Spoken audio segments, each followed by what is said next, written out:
carne brasileira produzida por nossos pecuaristas é tão sustentável quanto o selo de casa verde que se tem na nossa arquitetura. Eu sou Matheus Croc e a gente vai fazer um vídeo diferente hoje, então roda a vinheta! Aloha! E aí, meus queridos, tudo bem com vocês? Eu espero que vocês estejam bem. Sim, eu tô de blusa cor porque tá frio pra cá, muito gelado. Então a gente tem que se agasalhar mesmo dentro de casa, porque senão a gente vai gastar fortuna com aquecedor. Mas vamos lá, não é a primeira vez que me enviam um vídeo dessa influencer. É um perfil, ela chama Camila Teles, e ela se define como defensora do agro brasileiro, e ela faz vídeos ali, né, defendendo o agronegócio, principalmente a pecuária, e com alguns argumentos questionáveis. Então aqui eu vou tentar fazer um react. Eu selecionei alguns vídeos dela do IGTV, já tinha assistido alguns antes de começar a gravar esse vídeo, né, para entender qual é a base argumentativa dela, quem é essa pessoa. Então eu selecionei 2 vídeos aqui que achei que é interessante a gente falar um pouquinho mais a respeito, principalmente por conta dos temas. Eu assisti um pedacinho, parei, falei, não, esse é legal, vou separar. Assisti um pedacinho do outro, falei, esse é legal, vou separar. Pra gente falar um pouquinho sobre a narrativa que ela usa. Assim, eu não a conheço e de forma alguma aqui eu tenho a intenção de atacar essa pessoa. Não. Mas sim, o que eu quero fazer aqui é discutir com vocês sobre o que ela está falando, sobre o que ela está usando como base argumentativa na sua defesa do agro. Maravilha? Então eu vou soltar o primeiro vídeo aqui e aí a gente vai vendo o que rola. Foi um vídeo que ela fez sobre quase uma resposta a um vídeo de uma ONG. Eu até postei aqui não, né? Postei lá no meu perfil no Instagram. Porra, eu tô muito louco hoje. No perfil do meu Instagram, né, tem um monstro na minha cozinha, que fala dessa relação do desmatamento e a indústria animal, principalmente a pecuária, e ela fez um vídeo resposta, numa rima.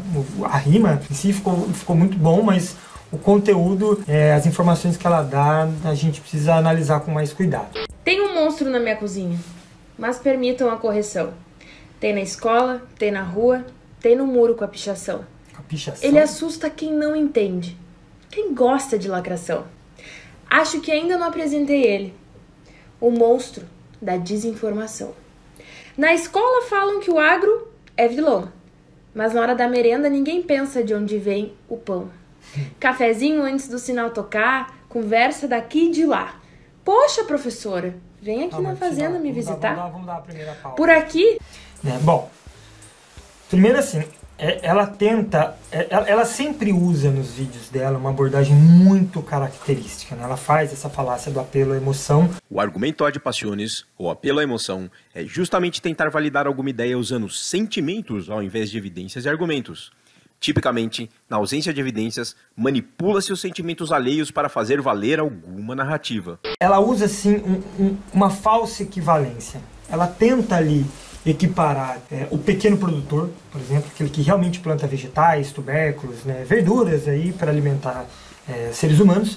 E ela tenta equiparar com os grandes fazendeiros, os grandes latifundiários, onde a maioria da terra destas pessoas é para alimentar os animais de consumo. E essa é uma estratégia que ela usa assim muito corriqueiro, porque ela pega assim esses grandes latifundiários, esses grandes fazendeiros, ela compara o impacto, né, dessas grandes fazendas, mesmo que uma pequena parcela dessas fazendas acabam ali produzindo alimentos para seres humanos, pequena, quando eu falo pequena mesmo, porque a maioria da soja vira ração, por exemplo, não vai virar comida de vegano, como muita gente fala, e ela compara esse impacto com o do pequeno produtor rural, colocando ali os dois na mesma caixinha. Ela leva a entender, né, quem está assistindo o vídeo, que os dois são equivalentes, e não são. Ou seja, isto leva a entender ali, para quem está assistindo o vídeo dela, que ao se opor, ao questionar o agro, a gente está indo contra esse pequeno produtor rural. Aquela pessoa que tem as suas terras, em sua grande maioria, ali destinada a plantações que vão alimentar diretamente os seres humanos. Porque assim, é sabido através de dezenas aí de estudos que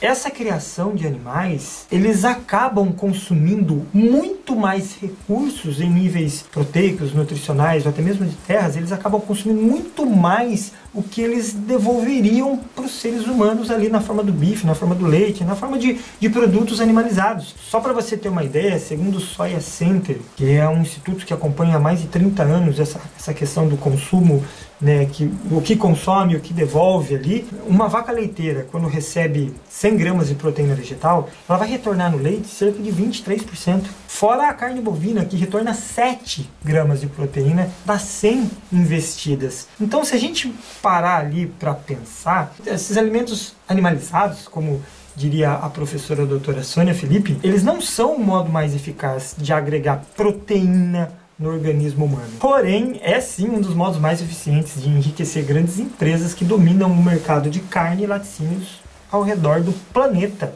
Seguindo. Por aqui, a gente se preocupa com essa geração, que confunde o conteúdo de internet com informação. Passei da enxada para a agricultura de precisão. Penso noite e dia em como produzir com educação. Não é justo, professora, me desenhar como vilão. Para você que gosta de lacração, parar de comer carne não é a solução. Calma. Ela fala muito desinformação. Porém, ela não apresenta qualquer dado que refute o que já é sabido sobre a indústria animal. Sobre a indústria animal ser a maior destruidora dos ambientes naturais. E a gente não precisa buscar fontes no exterior. Tem até mesmo um relatório da Unesp de 2010 que fala sobre essa nossa dieta onívora padrão. É devastadora da natureza e destruidora do equilíbrio térmico e da camada de ozônio. Então, essa narrativa, esse apelo à emoção, é a base do discurso, é a base do discurso que ela usa.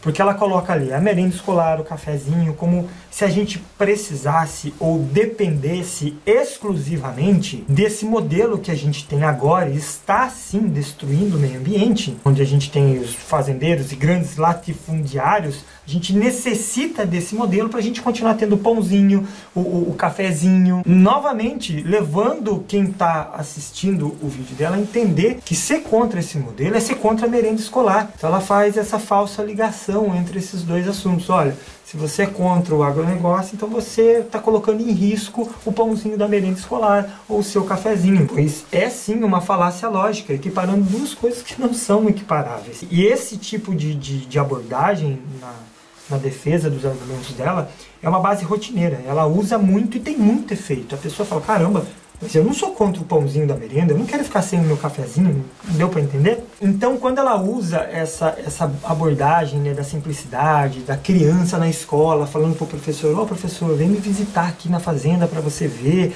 não dá a entender, parece que a gente não está falando ali das gigantes da indústria animal, que poluem, escravizam e estão sim destruindo o meio ambiente. Mas parece que a gente está falando ali do Zezinho, que tem 3 cabeças de vaca, 5 hortinhas e 2 alqueires de terra. Parece que a gente está indo contra o pequeno produtor e não é esse o questionamento. Para você que gosta de lacração, parar de comer carne não é a solução. A solução está na responsabilidade e na eficiência da produção. Então pare de fazer campanha contra a fome se no fundo está tentando ditar regra de consumo para quem não tem opção. Sabia que orgânico não alimenta. Assim, ninguém está falando que essa é a solução para todos os nossos problemas. Não, não é isso. É sim um grande passo, é sim um grande começo, faz sim parte dessa solução. Eu fiz um vídeo recente sobre isso. Parar de comer carne seria a solução para a gente alcançar essa sociedade que a gente tanto almeja? Depois você dá uma assistida aí. Entender. Porém, até mesmo a ONU e as entidades acadêmicas já sinalizaram, já mostraram que nós precisamos rever o nosso hábito alimentar. O nosso hábito alimentar está sim, não só linkado às novas pandemias que podem aparecer, mas também a destruição ambiental e o aquecimento do planeta, né? Tem gente que ainda não acredita, mas enfim, estudos mostram que este nosso padrão de alimentação está sim conectado a todas essas cagadas que vem acontecendo recentemente.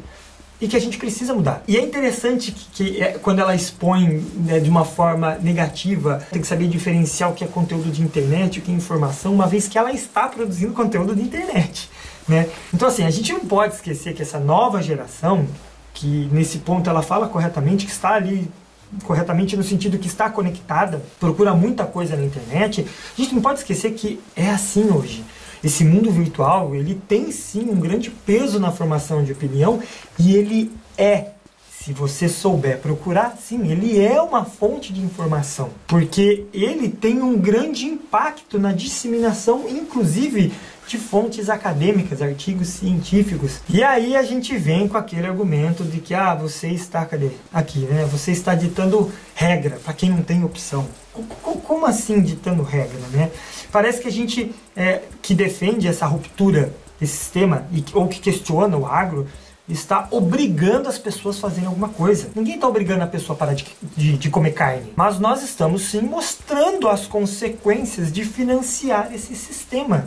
Vocês estão obrigando as pessoas que não têm outra opção. Não, ninguém está obrigando ninguém a nada. Ninguém está obrigando a pessoa a parar de comer carne. Olha aí o arroz e feijão, típica comida que todo mundo brasileiro, acho que todo brasileiro gosta, só briga um pouco se o feijão vai em cima ou se o feijão vai embaixo. Mas é claro que o feijão vai embaixo e o arrozinho vai em cima. Claro. Mas enfim, a base nossa tem legumes, grãos, vegetais, não é somente carne. A gente não come só carne. Não é isso que a gente está falando. Sem contar o preço da carne, que poderia ainda ser muito mais caro se a gente retirasse aí os incentivos fiscais que essas empresas ganham do governo, ou se a gente ao menos somasse o impacto ambiental, da destruição ambiental ali no final da gôndola. Mas enfim, vamos seguir aqui, senão eu vou ficar muito longo. Cadê? Play. Orgânico não alimenta o mundo, meu amigo. E nem por isso ele deixa de ser um nicho importante na nossa produção. Mas ninguém fala com orgânico. Carnívoro, vegano, vegetariano ou na indecisão. Está no consumo de qualquer alimento. A resposta para a desinformação.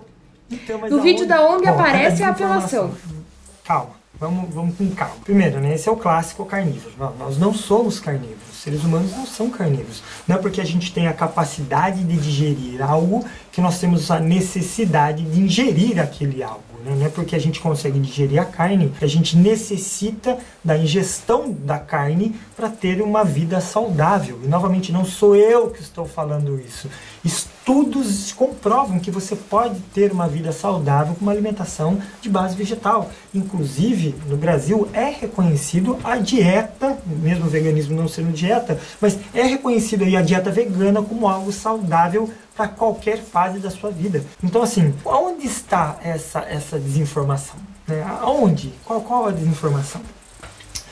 Vamos tocar aqui. No vídeo da ONG aparece a apelação. Eu não tenho a voz do Wagner Moura, mas tenho, na minha história, botina suja de terra e muita responsabilidade na mão. Que você trabalha. Vejo críticas sobre queimadas, desmatamento e o escambau.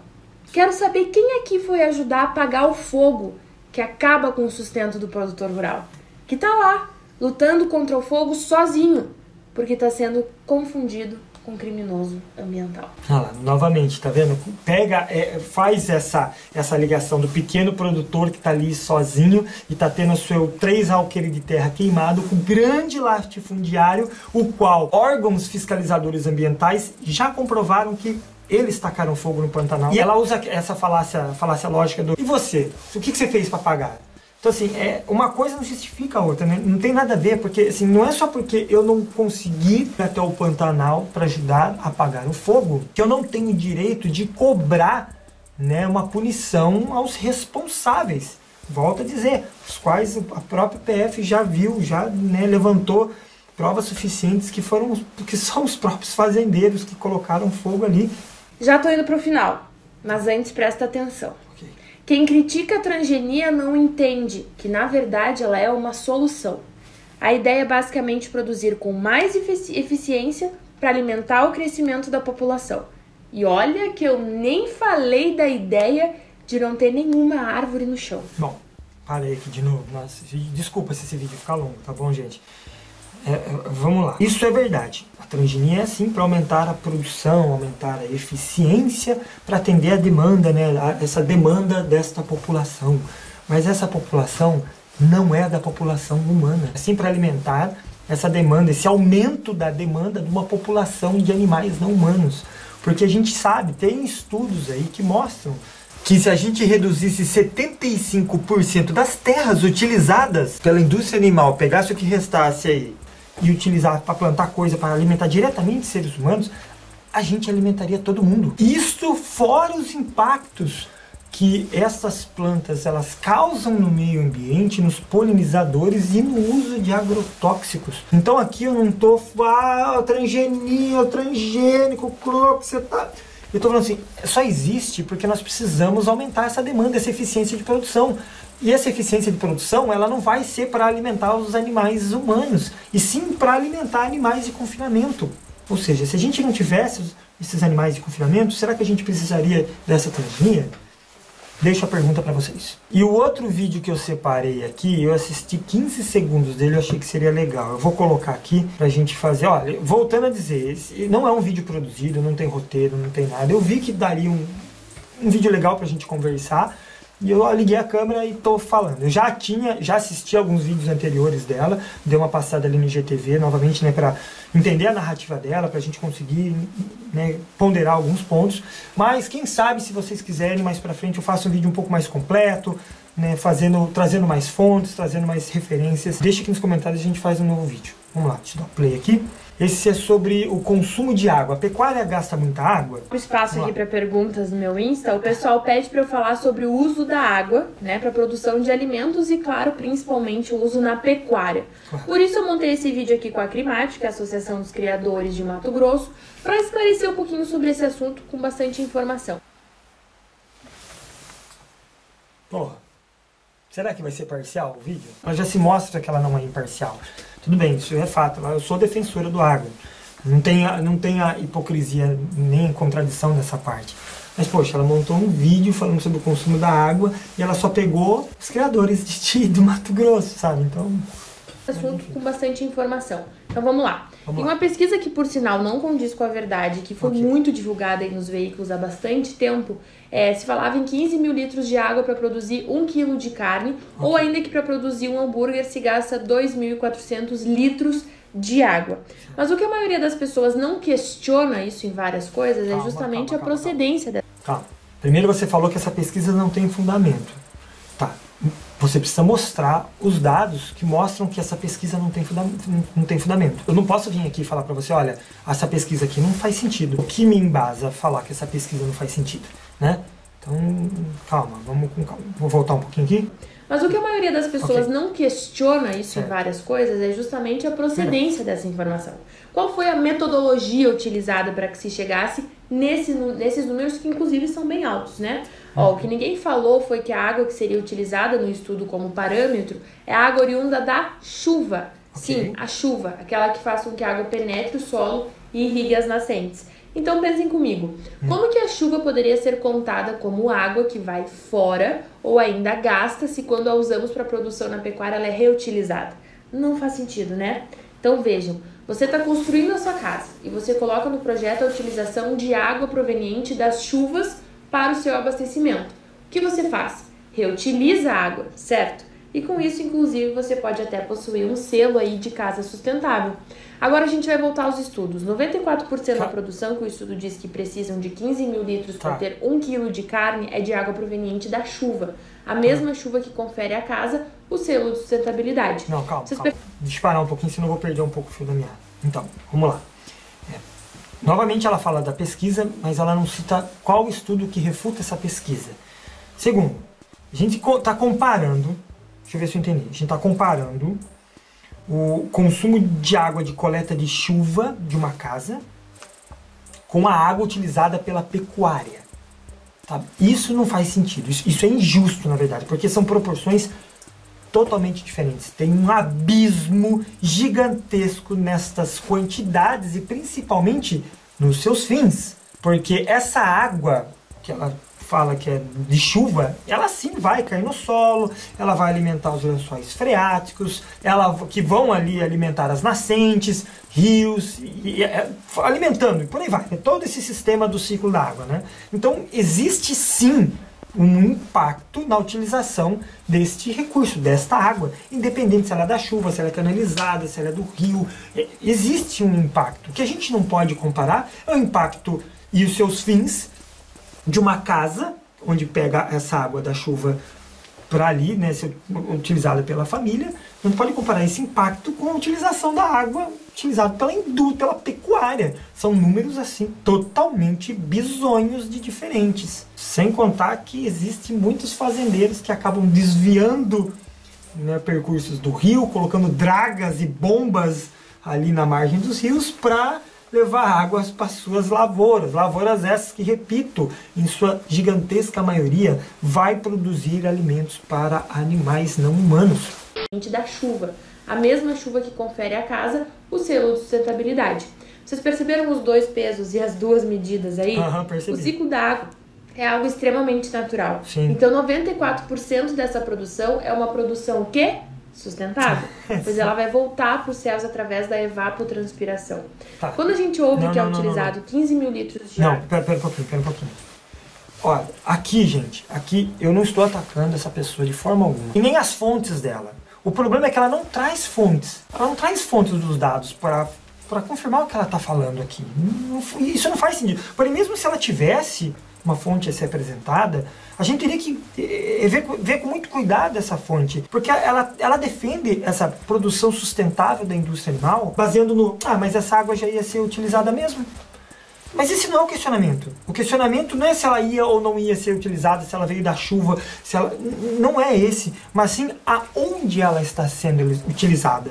Esse é o ponto, de que forma ela está sendo utilizada. Aí ela vem com essa evaporação e tal, mas ela não traz números, gente. Números. Quantos por cento dessa água consumida vai evaporar e voltar para a atmosfera? Quanto? Qual é esse valor, né? Será que foi levado em consideração a água utilizada na limpeza de carcaça? Só para você ter uma ideia, no processo de abate de galináceos, por exemplo, são utilizados cerca de 30 litros de água. E são 192 aves mortas por segundo no Brasil. Então nós temos não é só a água fornecida para beber, nós temos a água fornecida nos grãos, nós temos a água fornecida na limpeza das carcaças, e principalmente nós temos a água ali nas fezes, nas montanhas e montanhas e montanhas de fezes. Eu vou colocar aqui um trechinho do documentário Cowspiracy, que fala um pouquinho sobre essa produção de fezes que a indústria animal produz por ano somente nos Estados Unidos. Greenpeace's response reminded me of the statistic that 116,000 pounds of farm animal excrement is produced every second in the United States alone. That is enough waste per year to cover every square foot of San Francisco, New York City, Tokyo, Paris, New Delhi, Berlin, Hong Kong, London, Rio de Janeiro, Delaware, Bali, Costa Rica, and Denmark combined. De água parece que é jogada fora, né? Que a gente inutiliza com detrimento da pecuária, sendo que a água usada é a água da chuva, ou seja, uma água que naturalmente já seria utilizada. Infelizmente, a gente vê hoje professores ensinando crianças que a carne vem de um manejo que utiliza muita água e a coloca fora. E eu tenho aqui a missão, é claro, de desmistificar informações do agronegócio. Então, aqui vai mais uma. A carne brasileira produzida por nossos pecuaristas é tão sustentável quanto o selo de Casa Verde que se tem na nossa arquitetura. Não se deixe levar por mais essa... Entendeu? Vocês conseguem entender como não faz sentido? A água, a gente já ia utilizar a mesma água. E daí? Quem falou que a gente ia utilizar mesmo? Quem falou? Aonde? E o problema não é que a gente ia utilizar mesmo, sim aonde a gente está utilizando a água, né? Então, assim, fazer essa comparação, colocar o pequeno produtor na mesma caixinha dos grandes latifundiários, colocar a utilização de água de chuva de uma casa para as pessoas na mesma caixinha do consumo de água pela pecuária, usar o argumento que a gente usa essa água mesmo, né? E não questionar aonde a gente está utilizando essa água, né? Ela faz ali com que quem esteja assistindo esse vídeo entenda que a gente é contra o pequeno agricultor, que a gente é contra, de novo, o pãozinho, o cafezinho, né, ao biocombustível, né, tem outro vídeo que ela fala sobre essa questão do biocombustível. Então, assim, se opor a esse sistema, a gente é contra tudo isso. E não Não é isso que a gente está falando. A gente pode continuar tendo cafezinho, como eu já falei, a gente pode continuar tendo cafezinho, pãozinho, biocombustível, sem a necessidade de estar vinculado a esse sistema que lucra em cima da exploração dos animais. É aí o líder de flagrante de trabalho escravo no Brasil e sim, está destruindo o meio ambiente. Então, eu não tenho certeza que esse vídeo ficou longo, é um vídeo diferente, onde eu coloco aqui e vou conversando com vocês, um vídeo mais informal. Se vocês quiserem um vídeo um pouco mais profundo sobre os temas que foram aqui abordados, por favor, comente aqui, seja educado de comentar, sei lá, geralmente quando a gente faz esse tipo de vídeo questionando ou confrontando pessoas que representam o agronegócio, que levantam essa bandeira, a galera vem em peso aqui, os trolls vêm, xingam. Então você não entra nessa vibe, pode ficar tranquilo que a gente monitora os comentários. Se o comentário for ofensivo, a gente vai tentar ali, né, remediar, vai com calma. Se a pessoa insiste, a gente não tem um problema de bloquear, excluir, porque a gente quer manter aqui nos comentários, nesse canal, um ambiente sadio de discussão. Tá bom? Então assim, eu não tenho nada contra essa moça, né, a Camila Teles, porém ela não traz qualquer fonte, pelo menos nos vídeos que estão aqui, qualquer fonte, qualquer link de estudos que sustentam o que ela está falando, e ela utiliza muito essa falácia do apelo à emoção. Olha a merenda, olha o pequeno agricultor que alimenta o mundo, olha o seu cafezinho, olha isso. Ela traz essa falácia de apelo à emoção e essa falsa equivalência, ela compara coisas que a gente não dá para comparar. Aí a gente conduz o pensamento das pessoas a falar, pô, até uma ideia que é no mínimo questionável sobre o que essas duas coisas representam. Bom, eu espero que vocês tenham gostado desse vídeo. Mais uma vez, muito obrigado por você estar aqui com a gente no canal. Se você ainda não é inscrito, chegou nesse canal agora, dá uma chance pra mim aí, se inscreve no canal se você achar que deve se inscrever, curte esse vídeo se você achar que deve curtir, comente, compartilhe se você achar que você deve fazer isso, tá bom? Um beijo no coração de todo mundo e não se esqueça, repense seus hábitos, reveja seus conceitos, mas mude, faça alguma coisa, só não seja indiferente.